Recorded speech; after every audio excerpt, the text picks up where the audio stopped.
Here's your wrestling news for January 15th, 2022.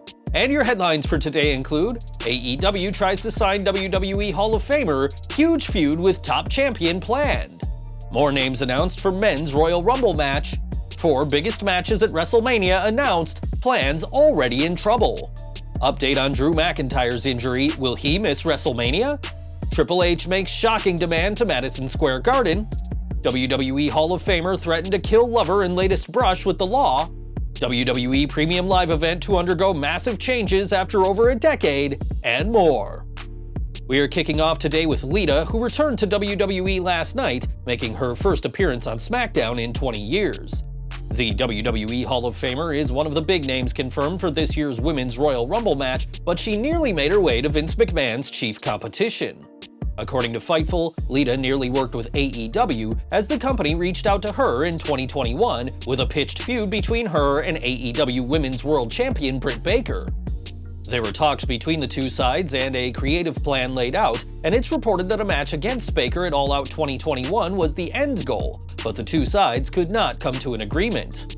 Though her appearance didn't happen, it's said that the talks ended on a positive note, and there was a feeling the two sides could eventually do business together. That may be a long shot for AEW now, as Lita said on SmackDown that she feels like she has one run left in her in WWE, and teased a feud with SmackDown Women's Champion Charlotte Flair, nailing her with a twist of fate last night. While AEW has plenty of WWE legends on their roster, Lita isn't among them, and if the WWE Hall of Famer wins the Women's Rumble match this month, then what she's called her last run will be outside AEW, but on the road to WrestleMania 38.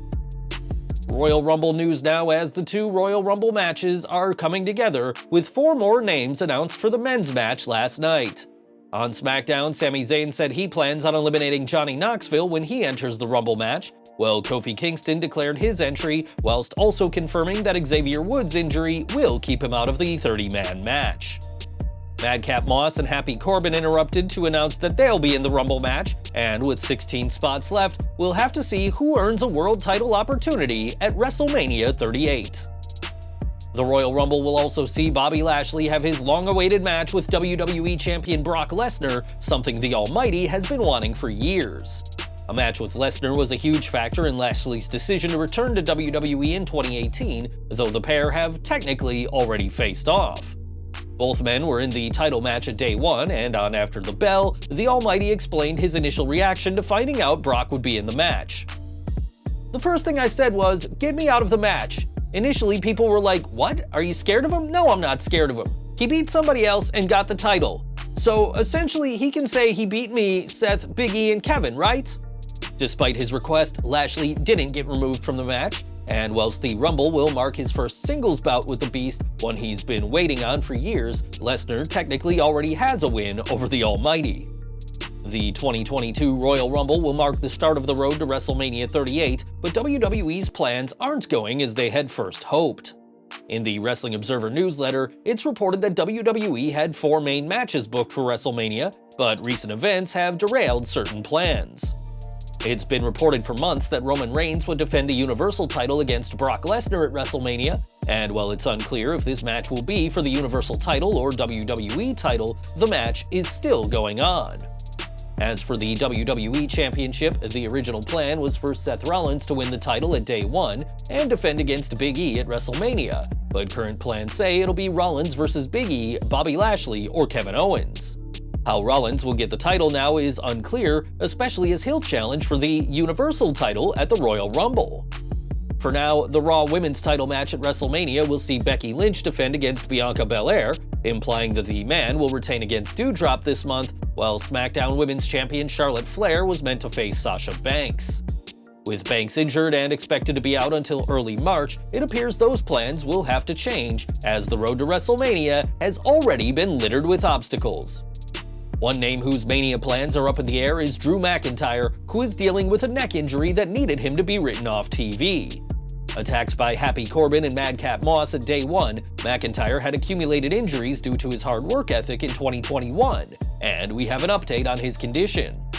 In the Wrestling Observer newsletter, Dave Meltzer reports that Drew will miss this month's Royal Rumble, but is expected to be back in action before WrestleMania on April 2nd. The question now is how long McIntyre will have between his return and WrestleMania, and whether WWE will have a story ready for the Scottish Warrior. A two-time WWE champion who's competed for the title at 2 WrestleManias, McIntyre is certainly a big name WWE want at their biggest show of the year, and we'll have to see what they can put together when he's back in the ring. In 2019, New Japan and Ring of Honor were arguably at their absolute peak of popularity thanks to the exploits of the Elite. That year, the two promotions were set to have a joint show that'd take place at Madison Square Garden the very same weekend as WrestleMania 35, but not if WWE, especially Triple H, could stop it. In the Wrestling Observer newsletter, it's reported that the game himself called MSG to speak about the G1 Supercard show, advising WWE's old stomping ground to reconsider. The game reportedly told MSG, "We don't want you booking that show," but his demands fell on deaf ears as the show went on regardless. It's not hard to see why the show went on, as the ROH New Japan crossover was massively popular, with 60% of the 16,534 seats selling in the pre-sale, with the other 40% selling in just 16 minutes when they went on sale to the public. The G1 Supercard proved to be a massive success, with both the ROH World title and IWGP World Championship changing hands, and the fact that MSG still chose to host the event only proves that WWE is no longer the only big game in town. Earlier this week, it was said that Tammy Sytch, aka Sunny, had been arrested once more, this time for making terroristic threats against someone else. We now have a major update on the case, as TMZ Sports has obtained police records saying that the person Sytch threatened is described in the files as an intimate partner. It said that Sytch used a pair of scissors to threaten her partner and said she was going to kill him, but the victim suffered no injuries. An officer at the scene said that it appeared Sytch was under the influence of drugs or alcohol at the time, and the former WWE diva has been charged with both making terroristic threats and 2 counts of illegally possessing a weapon other than the scissors. If found guilty, each weapons charge carries a possible sentence of 3 to 5 years in prison, with the terroristic threats carrying a possible sentence of 1 year in prison. At this time, Sytch remains in custody, according to Monmouth County Sheriff's Office, and we'll keep following this story for more updates. And we're ending today with WWE's Elimination Chamber, which will reportedly be returning next month, but in Saudi Arabia. This will be part of WWE's deal with the Middle Eastern nation, but a different country isn't the only change coming to the Chamber Premium Live event. On Twitter, Dave Meltzer said that WWE is looking to change the name of the February event to WrestleMania Elimination Chamber, similarly to the name change of WrestleMania Backlash last year. In a follow-up email, it looks like the Chamber has found a new permanent home in Saudi Arabia, saying that the latest proposed name is the Annual Elimination Chamber, implying that the Chamber in Saudi Arabia will be a yearly occurrence.